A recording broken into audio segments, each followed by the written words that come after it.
রমাদানুল করিম আমাদের একেবারে দোরগোড়ায় উপস্থিত, অল্প কিছুদিন পরেই শুরু হতে যাচ্ছে।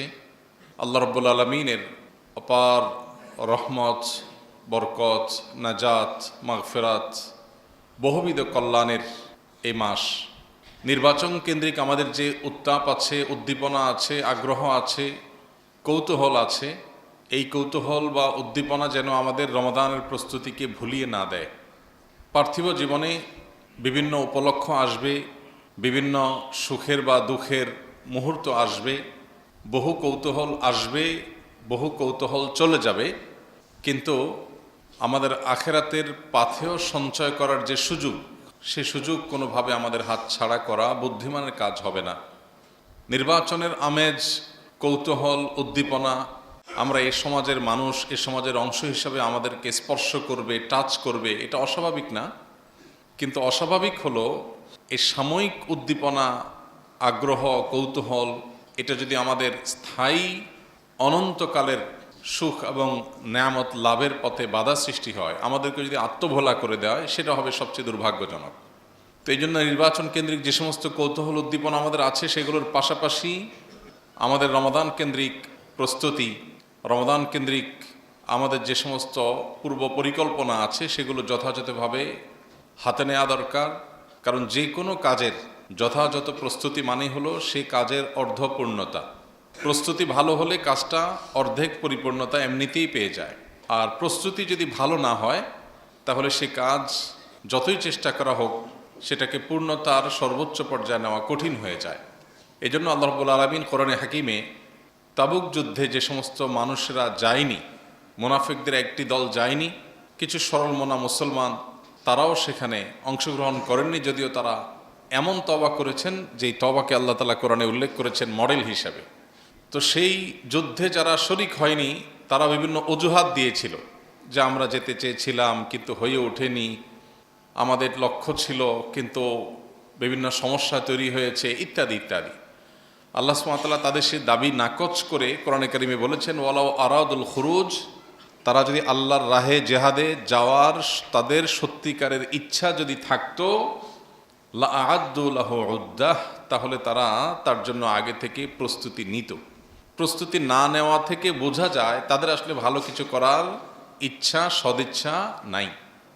তো এই আয়াত থেকে আমরা যে অংশটি এখানে নিচ্ছি সেটি হলো, রমাদান আসার পর ইমানদার হিসাবে যেহেতু শয়তান শৃঙ্খলাবদ্ধ হয়ে যায়, জান্নাতি আবহাওয়া এবং পরিবেশ বিরাজ করে, জান্নাতি ক্রিয়াকর্ম আমলসমূহ করবার বিভিন্ন সুযোগ তৈরি হয়, আমরা অনেকে ভালো কিছু করবার চেষ্টা করি, অন্তত মানসিকভাবে প্রস্তুতি না থাকলেও ওই সময়টাতে আমাদের ভালো কাজের আগ্রহ জন্মে, কিন্তু হয়ে ওঠে না। জীবনের বেশিরভাগ রমাদান আমরা বেশিরভাগ মানুষ পার করেছি আফসোস, আক্ষেপ, দুঃখ, কষ্ট নিয়ে। বিশেষ করে রমাদান যখন শেষ হয়ে যায়, তখন আমরা আফসোস করতে শুরু করি, ইস, তেমন কিছু করা হয়ে উঠল না, আহারে চলে গেল, শেষ হয়ে গেল, কি করতে পারলাম। এ হাউতাস করার পর শয়তান আমাদের মিথ্যা প্রবোধ দেয়, ঠিক আছে এই রমজান তো চলে গেছে, সামনের রমজান আল্লাহ হায়াত দিলে ইনশাআল্লাহ যথাযথভাবে তুমি ইবাদত করবা। আমরাও সে প্রবোধ, সে সান্ত্বনা, মিথ্যা সান্ত্বনা গ্রহণ করে নিজেকে বুঝ দিয়ে আবার একটা রমজানের জন্য প্রস্তুতি নেই। কিন্তু এইভাবে একের পর এক রমাদান চলে যায়, আমাদের আফসোসের শেষ থাকে না। এর কারণ কি? কারণ হলো আগে থেকে যথেষ্ট পরিমাণে প্রস্তুতি, সঠিক এবং যথাযথ পদক্ষেপ এবং পরিকল্পনা আমাদের নেওয়া হয় না। ইসলামের ইতিহাসের সোনালী যুগের স্বর্ণ মানবেরা, আসলাফ যারা, এই উম্মতের প্রথম অংশ যারা, নবী করিম সাল্লাল্লাহু আলাইহি সাল্লামের হাতে গড়া সাহাবী, তাবী, তাবে তাবী যারা ছিলেন, সে মানুষগুলো হলো এই উম্মতে মুহাম্মদের সবচেয়ে সোনালী অংশ। তারা ছিলেন স্বর্ণ মানব, তারা ছিলেন আমাদের মডেল। সেই মানুষগুলোর একটা কমন কালচার ছিল রমাদানকে ঘিরে। সেই কালচারটা হলো, তারা রমাদান আসার 6 মাস আগে থেকে রমাদানের জন্য প্রস্তুতি, প্রিপারেশন, মানসিকভাবে এটার জন্য যাবতীয় উদ্যোগ এগুলো গ্রহণ করতেন এবং অপেক্ষায় থাকতেন 6 মাস ধরে রমাদান আসছে, 6 মাস আগে থেকে। আর রমাদান চলে যাওয়ার পর 6 মাস ধরে তারা রমাদানের যে সমস্ত আমল ইবাদত করার সুযোগ হয়েছে, তৌফিক হয়েছে, সেগুলো কবুলের জন্য আল্লাহর কাছে দোয়া নিবেদন করতেন। এভাবে তারা পুরো বছর রমাদানকে ঘিরে তারা কাটাতেন। কখনো রমাদানের ইবাদত বন্দেগী কবুল হওয়ার দোয়া নিয়ে, আবার কখনো রমজানের প্রাপ্তির প্রত্যাশা নিয়ে, পরিকল্পনা নিয়ে তারা রমজানকে ঘিরেই পুরো বছরকে অতিক্রম করতেন, কাটাতেন। দুর্ভাগ্য আমাদের, রমজান দোরগোড়ায় চলে আসলো, আমরা অনেকেই নির্বাচনী ব্যস্ততা, নানান কৌতূহল নিয়ে এমনভাবে ব্যস্ত আছি যে রমজান আসছে যে তার কোনো আলামত, ছিটে ফোটা, মানসিকভাবে আমাদের সার্বিকভাবে আমাদের জীবনে তার কোনো প্রতিফলন দেখা যায় না। মোহতারাম হাজরিন, সে হাদিস তো আমাদের সবারই জানার থাকার কথা। নবী করিম সাল্লাল্লাহু আলাইহি সাল্লামের কাছে যখন জিবরিল এসে আল্লাহর তরফ থেকে বলেছিলেন, বাউদামান আদরাকা রমাদান ওয়ালাম ইউগফার লাহ, যে ব্যক্তি রমাদান পেল অথচ আল্লাহর কাছ থেকে ক্ষমা পায়নি, এই ব্যক্তি ধ্বংস হোক, দূর হোক। এখানে রমাদান লাভের পরও যদি কেউ মাগফিরাত না পায়, রমাদান পেয়েও যদি কেউ সেটাকে সদ্ব্যবহার করতে না পারে, রমাদান পেয়েও যদি কেউ তার গুনাহ খাতা, অন্যায়, অপরাধ যেগুলো আমলনামা ভরে গেছে সেগুলোকে ক্লিন করতে না পারে, ডিলেট করতে না পারে, তার চাইতে হতভাগার কেউ নাই। এই হাদিস থেকে সেটি বোঝা যায়। প্রিয় ভাইয়ের আমার, রমাদানের শেষে যদি একটু শুকরিয়ার তৃপ্তির ঢেকুর আপনি ফেলতে চান, রমাদানের শেষের দিকে এসে যদি আল্লাহর কৃতজ্ঞতা আদায় করে আল্লাহর কাছে আনন্দ প্রকাশ করতে চান, কৃতজ্ঞতা আদায় করতে চান, কিছু করতে পেরেছেন, অন্তত আপনার দিল গাওয়া দিচ্ছে যে আপনার মানসিক একটা শক্তি তৈরি হয়েছে যে আপনাকে আল্লাহ কিছু কাজের তৌফিক দিয়েছেন, এটা যদি আপনি চান তাহলে আপনাকে এখন থেকে, রমজানের যথেষ্ট আগে থেকেই প্রস্তুতি গ্রহণ করতে হবে। বেশিরভাগ মানুষ আমাদের সমাজে তারা রমাদানকে ঘিরে পরিকল্পনা থাকে যে রমাদান শুরু হয়ে যাবে আর আমি ইবাদতবন্দেগী শুরু করব। অর্থাৎ যেদিন চাঁদ উঠবে আর সন্ধ্যা থেকে আমার তেলাওয়াত শুরু হবে, আমল শুরু হবে। আদতে সেটা হয় না। কেন হয় না? কারণ একটা মানুষ দাঁড়িয়ে আছে, ঠায় দাঁড়িয়ে আছে, এ দাঁড়ানো থেকে একজন মানুষ হঠাৎ করে ঘন্টায় 15-20 কিলোমিটার বেগে দৌড় দিতে পারে না। অথবা একটা গাড়ি ঠায় দাঁড়িয়ে আছে, হঠাৎ করে সেটার 60-70-80 কিলোমিটার স্পিডে হঠাৎ করে উঠে যেতে পারে না। বরং তার আগে যদি ম্যানুয়াল গাড়ি হয় তাহলে প্রথম গিয়ারে তাকে 10-15 কিলোমিটার বেগে গাড়ি স্পিড উঠাতে হয়, তারপর সেকেন্ড গিয়ারে গিয়ে আরেকটু 30-40 কিলোমিটার উঠাইতে হয়, থার্ড গিয়ারে গিয়ে সে 50-60-70 উঠাইতে হয়, এরপরে ফোর্থ গিয়ারে সে 100-120-30 উঠাইতে হয়। ঠিক একইভাবে একজন মানুষ ঠায় দাঁড়িয়ে আছে, তার আগে হাঁটা শুরু করতে হয়, এরপরে দৌড়ের স্পিড একটু বাড়াইতে হয়, এরপরে স্পিড আরো বাড়ে। এখন রমজানের শুরুর জন্য আপনি সবকিছু জমা করে রাখছেন যে হাঁটা শুরু করব, চাঁদ উঠুক, চাঁদ উঠলে শুরু করব। তো চাঁদ উঠবে, আপনি তো ততক্ষণ ঠায় দাঁড়িয়ে আছেন, এখন আমল করছেন না, ইবাদতবন্দি করছেন না, কোনো প্ল্যান পরিকল্পনা করছেন না, বাস্তবায়ন করার চিন্তা করছেন না, অপেক্ষায় আছেন কখন রমজানের চাঁদ দেখা দিবে। চাঁদ দেখা গেছে, আপনি এবার শুরু করেছেন, তো দেখা যায় যে হাঁটতে হাঁটতে 10 দিন যায়, এরপরে দৌড়ানোর পরিকল্পনা করতে করতে আর 10 দিন যায়, এরপরে ঈদের ব্যস্ততা এসে বাকি 10 দিন হারায় যায়, আর ফুল স্পিডে দৌড়ানোটা হয়ে ওঠে না। এই জন্য মোহতারাম হাজরিন, নবী করিম সাল্লাল্লাহু আলাইহি সাল্লাম শাবান মাসের পুরো মাসের বেশিরভাগ দিনগুলো রোজা রাখতেন। কেন রাখতেন? এই শাবান মাসের রোজার দুটি কারণ তো হাদিসে উল্লেখ করা হয়েছে, এর বাইরে আরো বহুবিধ কারণ আছে। একটি কারণ তো নবীজি বলেছেন, যাকা শাহরুন ইয়াগফুলুন নাস বাইনা রজবা ওয়া রমাদান। নবীজিকে জিজ্ঞাসা করা হয়েছিল যে আপনি শাবান মাসে এত রোজা কেন রাখেন? তিনি বলেছিলেন, হাদিসে ওসামা ইবনে যায়েদ রাদিয়াল্লাহু বর্ণনা করেছেন যে নবীজি বলেছেন, এই মাসে মানুষ উদাস থাকে। এর আগের মাসটা থাকে রজব মাস, যেটা সম্মানিত 4 মাসের একটা, যার কারণে তার একটা আলাদা ইম্পর্টেন্সই আছে। আবার এর পরের মাসটা রমাদান মাস, সেটা তো বছরের সেরা মাস বলার অপেক্ষা রাখে না, যার কারণে এই 2 মাস মানুষ ইবাদত বন্দেগীর টুকটাক চেষ্টা করে। বাট মাঝে পড়ে এই শাবান মাসটাতে মানুষ ওই যে আমরা বলি মোচে তাও দেওয়ার মতো, যে রমজান তো আসছেই, এখন আর কি করার আছে, আসুক না, আসলে শুরু করব। তো এই মাসটাতে মানুষ উদাস থাকে। নবীজি বলেছেন যে উদাস থাকে মানুষ, এই জন্য এই মাসে আমি বেশি বেশি নফল রোজা রাখি, কারণ যেই সময়টাতে মানুষ যত বেশি উদাসীনভাবে কাটায়, ওই সময়টাতে ইবাদতের গুরুত্ব তত বেশি বেড়ে যায়। যেমন ধরুন, একজন হুজুর মানুষ, ওনাকে সবাই সালাম দেয়, ইমাম সাহেব মানুষ সবাই সালাম দেয়, মুরব্বী মানুষ সবাই সালাম দেয়, নেতা মানুষ সবাই সালাম দেয়, তাকে সালাম দিলে আপনি সালামের সওয়াব পাবেন। কিন্তু একজন রিক্সা চালক, একজন খেটে খাওয়া দিনমজুর, একজন সাধারণ মানুষ, তিনি অবহেলিত, তাকে কেউ সালাম দেয় না। আপনি পরিকল্পনা করে, প্ল্যান করে, যেহেতু অবহেলিত, অতএব এই লোকটাকে গিয়ে আমি সালাম দেব, আপনি যদি এই উদ্যোগটা নেন, তাহলে সালামের দেওয়ার যে সওয়াব, সেটার পাশাপাশি একটি অবহেলিত কাজকে আপনি সমাজে প্রতিষ্ঠিত করবার চেষ্টা করেছেন, তার জন্য আলাদা সওয়াব পাবেন। ঠিক একইভাবে একজনকে সবাই দেয়, আরেকজন অভাবী, কিন্তু কেউ তাকে দেয় না, সম্ভ্রান্ত গরিব, হাত পাততে পারে না, আপনি খুঁজে গিয়ে তাকে দিয়েছেন, আপনি দানের সওয়াব পাওয়ার পাশাপাশি এক্সট্রা সওয়াব পাবেন, কারণ অবহেলিত জায়গায় আপনি কাজ করেছেন। আপনি এমনিতে নফল নামাজ পড়েন, সওয়াব পাবেন, কিন্তু তাহাজ্জুদের সময় নফল নামাজের সওয়াব সবচেয়ে বেশি। কেন? এর অনেক কারণের একটা কারণ এটাও যে এই সময়টাতে সবাই ঘুমিয়ে থাকে, সবাই অবহেলিত সময় কাটায়, উদাস সময় কাটায়, এই জন্য এই সময়টাতে ইবাদতের আলাদা গুরুত্ব বেড়ে যায়। তো এই জন্য নবী সাল্লাল্লাহু আলাইহি সাল্লাম এই মাসে বেশি বেশি নফল রোজা রাখতেন। আরেকটা কারণ তিনি বলেছেন, যাকা শাহরুন তুরফাউ ফীহিল আমালু ইলা রাব্বিল আলামিন ফাউহিব্বু আন ইউরফা আমালি ওয়া আনা সাইম। নবীজি বলেছেন, এই মাস এমন মাস যে মাসে বান্দার আমলনামা আল্লাহর কাছে পেশ করা হয় কয়েকটা ধাপে, প্রাত্যহিক, সাপ্তাহিক এবং বাৎসরিক। প্রাত্যহিক আমলনামা পেশ করা হয় প্রতিদিন সকাল এবং সন্ধ্যায় 2 বার। সারা রাতের আমল, সারা রাতের কাজের হিসাব প্রত্যেকটা মানুষের সাথে নিয়োজিত আল্লাহর পক্ষ থেকে যে ফেরেশতা, তিনি আল্লাহর কাছে জমা দেন দিনের শুরুতে, রাত শেষে। আবার সারা দিনের আমলের হিসাব দেন দিন শেষে, অর্থাৎ সন্ধ্যায়, রাতের শুরুতে। প্রতিদিনের আমলনামা তো যায়, আবার একই সাথে বান্দার আমলনামা সোম, বৃহস্পতিবার সাপ্তাহিক উপস্থাপন হয়ে থাকে, আর বাৎসরিক উপস্থাপনটা হয়ে থাকে এই শাবান মাসে। এই জন্য নবীজি বলেছেন, ফাউহিব্বু আন ইউরফা আমালি ওয়া আনা সাইম, আমার আমলনামা যখন ফেরেশতারা আল্লাহর কাছে জমা দিবে, আমি চাই ওই টাইমে রোজা রাখতে। কারণ একজন শ্রমিক, একজন কর্মী, কর্মচারী, কর্মকর্তা, তিনি যেখানে কাজ করছেন, তিনি নিশ্চয়ই চাইবেন তার সিরিয়াস কাজের মোডে তার কর্তৃপক্ষ তাকে দেখুক। তার কাজের মধ্যে কখনো উদাসীনতা আসলে সেই সময় তাকে দেখুক, এটা তিনি চাইবেন না। তিনি প্রত্যাশা করবেন যে আমি প্রচুর কাজের মধ্যে ব্যস্ত আছি, অনেক বেশি কাজের মুডে আছি, এই অবস্থায় আমার ঊর্ধ্বতন কর্তৃপক্ষ, মালিক পক্ষ, তারা যদি আমাকে দেখতে পায়, তাহলে আমার কাছে ভালো লাগবে যে আমার সিরিয়াস মুডটা তারা দেখেছে। ঠিক একইভাবে নবীজি এই মাসে যেহেতু আল্লাহর কাছে বান্দার আমলনামা পেশ করা হয়, সেজন্য তিনি এই মাসে নফল রোজা বেশি রাখতেন। কারণ তিনি চাইতেন, প্রত্যাশা করতেন যে তার আমলনামা উপস্থাপনের সময় তিনি যেন রোজা রাখেন। এই দুটি কারণ তো হাদিসে এসেছে। এর বাইরে আরেকটি কারণ হলো, এটি রমাদান মাসের প্রস্তুতির অংশ। হঠাৎ করে অনেকে রোজা শুরু করলে, সারা বছর যাদের রোজা রাখার অভ্যাস নেই, দেখা যায় অসুস্থ হয়ে পড়ে, দেখা যায় পেটের পীড়া, জ্বর, ঠান্ডা ইত্যাদি লেগে যায়। কারণ তার হঠাৎ করে এরকম খাদ্যাভ্যাসে যখন চেঞ্জ হয়, তার রুটিনে যখন বড় পরিবর্তন আসে, তখন সেটা তিনি নিতে কষ্ট হয়। এই জন্য শাবান মাস থেকে যদি আমরা কিছু কিছু নফল রোজা রাখি, সোমবার, বৃহস্পতিবার, চাঁদের 13, 14, 15, এর বাইরে শাবান মাসের যে কোনো দিনই নফল রোজার জন্য আদর্শ মাস। শীতের মৌসুম হওয়ার কারণে রোজা রাখা আরও সহজ। তাহলে এটা হবে পার্ট অফ প্রিপারেশন, আমাদের রমাদানের প্রস্তুতির একটা অংশ এখন থেকে নফল রোজা রাখা, যেটা নবী সাল্লাল্লাহু আলাইহি ওয়াসাল্লাম করেছেন। ঠিক একইভাবে রমাদানে আমরা কি করতে চাই, তার জন্য আরো বহুবিধ পরিকল্পনা করার সুযোগ আছে।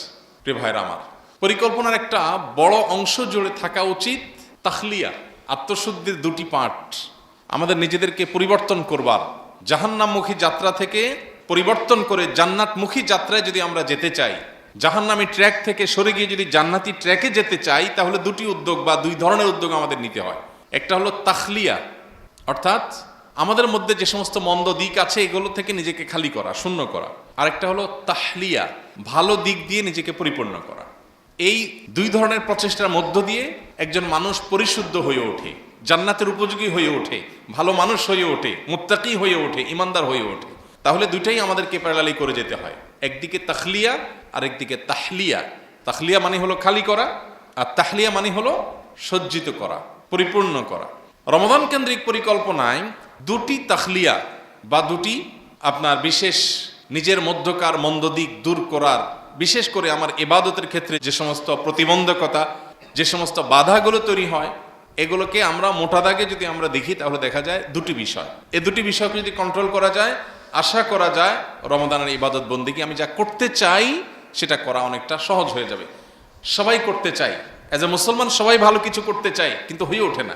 এ না হওয়ার পেছনে সঠিক পরিকল্পনার অভাব এবং পরিশুদ্ধি অভিযান। কোনো পাত্রে কিছু রাখবার জন্য পাত্রে আগে কিছু থাকলে সেটা খালি করতে হয়। খালি না করে যদি আপনি রাখতে চান, তাহলে তো থাকবে না।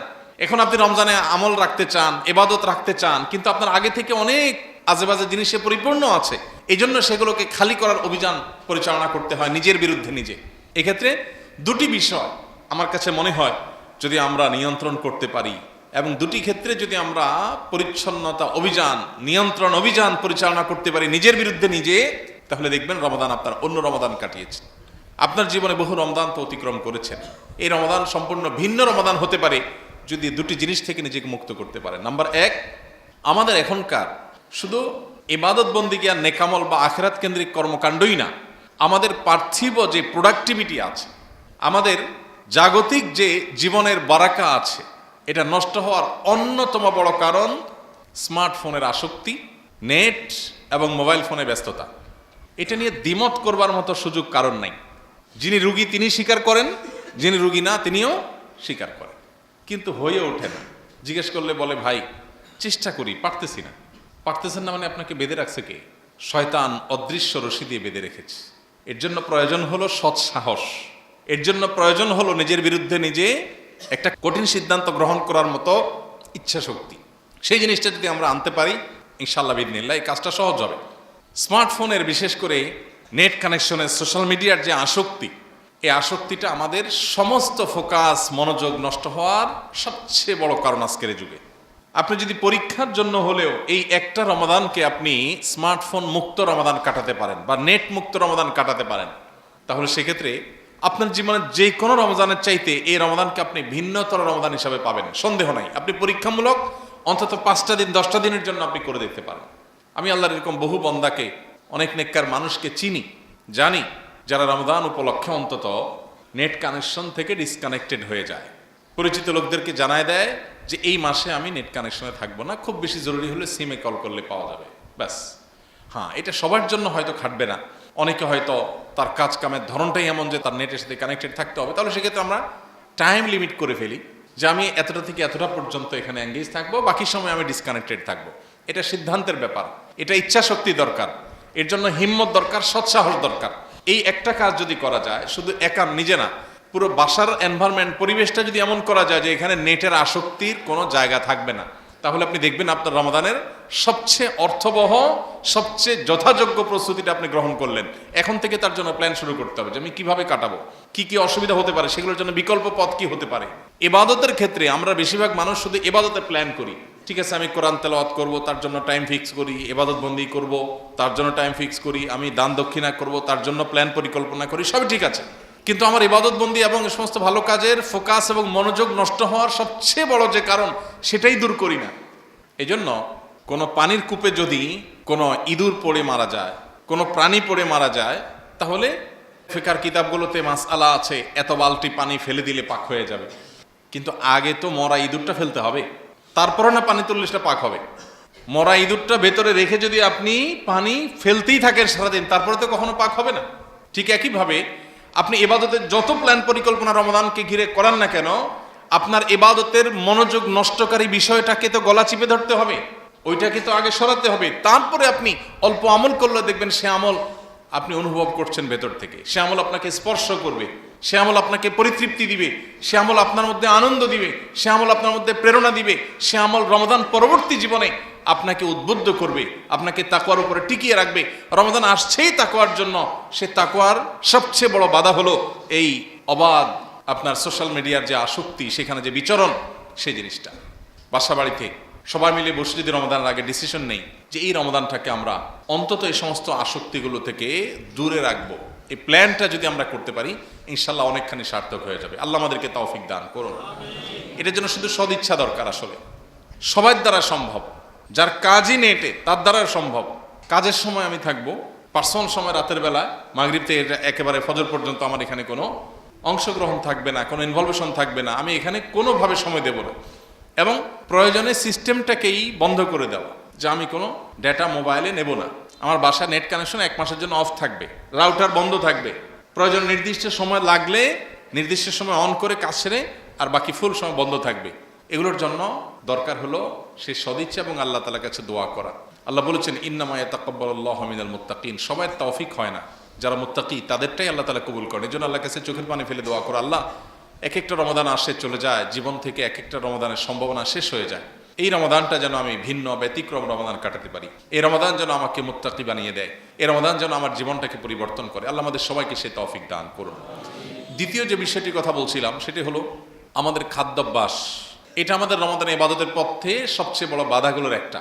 বিশেষ করে আমাদের দেশে যে ভাজা পোড়া থেকে নিয়ে যত অস্বাস্থ্যকর খাবারের কালচার রমাদানকে ঘিরে আমাদের দেশে আছে, এইটা যদি বন্ধ করা না যায় তাহলে ইবাদত করে আপনি আসলে শান্তি পাবেন না।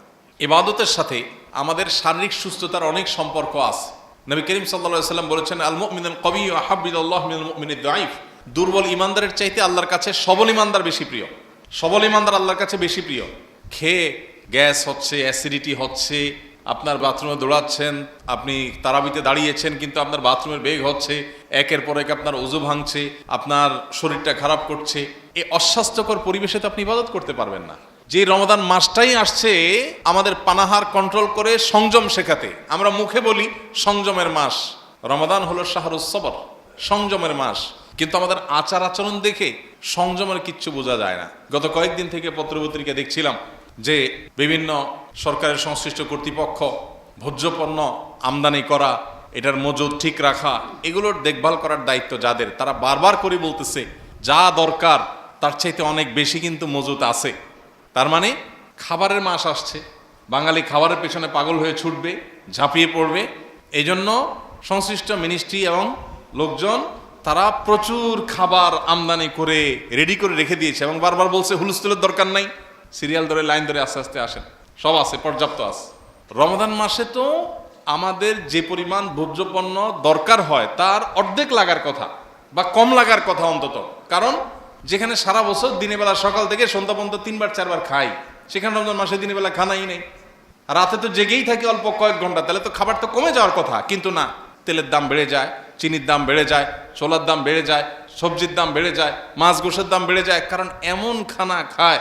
আর এই খাওয়ার জন্য একটা জাল হাদিস বানায় নিছে, রমজানের খানার কোনো হিসাব নাই, চুরি চুরি সিনা চুরি, খাবে কবজি ডুবায়া লাগামহীন, ওইটা খাওয়ার জন্য আবার একটা জাল হাদিস বানায় নিস যে রমজানের খানার কোনো হিসাব নাই। কি বলছে রমজানের খানার হিসাব নেই? রমজানে উল্টা পাল্টা এই যে অতিরিক্ত খাইতেছেন, কবজি ডুবাইয়া নষ্ট করতেছেন, অপচয় করতেছেন, এটার জন্য হিসাব আরো বেশি হবে। অন্য মাসের রমজান মাস তো সমান না। রমজান মাসে এত মর্যাদার মাস, আল্লাহ যদি জিজ্ঞাসা করেন বান্দা রমজানে দিনে বেলা রোজা ফরজ করে দিছি যাতে তোমার খাওয়া বন্ধ হয়ে যায়, তাতে তোমার বাসায় প্রতি মাসে যা দরকার হয় এই মাসে তার চেয়ে কম দরকার হওয়ার কথা, বাট খরচ আরো বেশি হলো কেন? তখন কি জবাব দিয়ে করবো? ইফতার মানে নাস্তা, ইফতার ফুতুর শব্দের অর্থই কি? নাস্তা। সারা বছর আপনি নাস্তা কয় আইটেম দিয়ে করেন? সচরাচর আমাদের বাসা বাড়িতে কয় আইটেম হয়? রুটি, ভাজি, একটা ডিম পোস, খিচুড়ি, এই তো এই জাতীয় আইটেম। তো সব মিলিয়ে 2, 3, 4 পদ। ইফতারে কত পদ খান? যে সারা বছর 3 পদ খায়, ইফতারিতে খেয়ে অন্তত 10 পদ খায়। শরবতই 2টা 3টা লাগে। মহিলারা আসর পথে বানাইতে বানাইতে কাহিল, আর আমরা খাইতে খাইতে কাহিল। আসর থেকে নিয়ে খাইলাম আর মাগরিবের পর থেকে ছাড়লাম। ইবাদতের যে পিক টাইম, ফুল পিক টাইম, শয়তান আমাদের মহিলাদের ব্যস্ত করে দিছে, খানা বানাও আর খায়া এক ইনিংস শেষ করে ইনিংস ঘোষণা দিয়ে মাগরিবের নামাজে আসে। ইফতারের একটা ইনিংস শেষ করে ইনিংস ডিক্লেয়ার করে কোথায় আসে? পুরুষের নামাজে আসে। নামাজ পড়ে যায়া সেকেন্ড ইনিংস স্টার্ট করে। খাইতে খাইতে কাহিল, আর মহিলারা এক সময় রান্না করতে করতে কাহিল, আর পুরুষরা খায়া সব তুষ করে ধুই চলে আসছে। এরপরে ওইগুলো আবার গোছাতে গোছাতে কাহিল, রাতের অর্ধেক পা, এর মধ্যে শোয়ার সময় রমজান শেষ। ভাইরা আমার, ইফতার আমাদের সংস্কৃতির অংশ। ইফতারের আনন্দ, এর কথা হাদিসেও আছে। ইফতারের মধ্যে 2-4টা আইটেম বেশি থাকা দর্শনীয় আমি বলছি না, কিন্তু আমি বলছি সব কিছুর একটা সীমা রেখা আছে। কি আইটেম? ওই যে বাজার থেকে কিনে খায়, বড় বাপের পোলায় খায়। বাপের পোলা সারা বছর কি মরছিল? রমজানি এর খানা ছুটছে সব। এই বড় বাপের পোলা খায় নামে যে ইফতারের যে কোরআন ডাকার আইটেম সারা বছর কোথায় ছিল? এই জন্য একজন ইমানদার তার ইবাদতের পরিকল্পনার জন্য ইবাদতের বাধাগুলো দূর করবে। বাধাগুলোর মধ্যে একটা হলো এই লাগামহীন এবং নিয়ন্ত্রণহীন এবং অস্বাস্থ্যকর যে খাবারের হিড়িক, এটাকে আমাদের কন্ট্রোল করতে হবে। এটা যদি কন্ট্রোল করেন, আপনি দেখবেন আপনার রমজানটা অন্যভাবে কাটাতে পেরেছেন। আপনি ইফতারিতে প্ল্যান করেন যে আমি অস্বাস্থ্যকর খাবার রাখবো না, শুধু ইফতারি না, সারাদিন রাতের মধ্যে। এই একটা পরিকল্পনা দেখবেন আপনার রমাদানের পুরো পরিস্থিতি এবং পরিবেশকে পরিবর্তন করে দিবে। আল্লাহ আমাদের সবাইকে এই রমাদানকে জীবনের ভিন্নতর রমাদান হিসাবে কাটাবার তৌফিক দান করুন। এর পাশাপাশি আমরা রমাদানে কোরআন তেলাওয়াতের জন্য সময় বের করা, অন্য অনর্থক কাজ থেকে বেরিয়ে আসার জন্য প্ল্যান পরিকল্পনা করা, ইবাদতের মধ্যে কাটাবার জন্য আরও যে সমস্ত প্ল্যান পরিকল্পনা করা, সেগুলো আমরা ইনশাআল্লাহ করবো। আল্লাহ তাআলা আমাদের সবাইকে রমাদানকে অর্থবহ করবার জন্য যা যা উদ্যোগ নেওয়া দরকার, যেগুলো উদ্যোগ নিলে আমাদের রমাদান অর্থবহ হবে, আল্লাহ তাআলা সেই উদ্যোগগুলো আমাদের সবাইকে গ্রহণ করার তৌফিক নসিব করুন।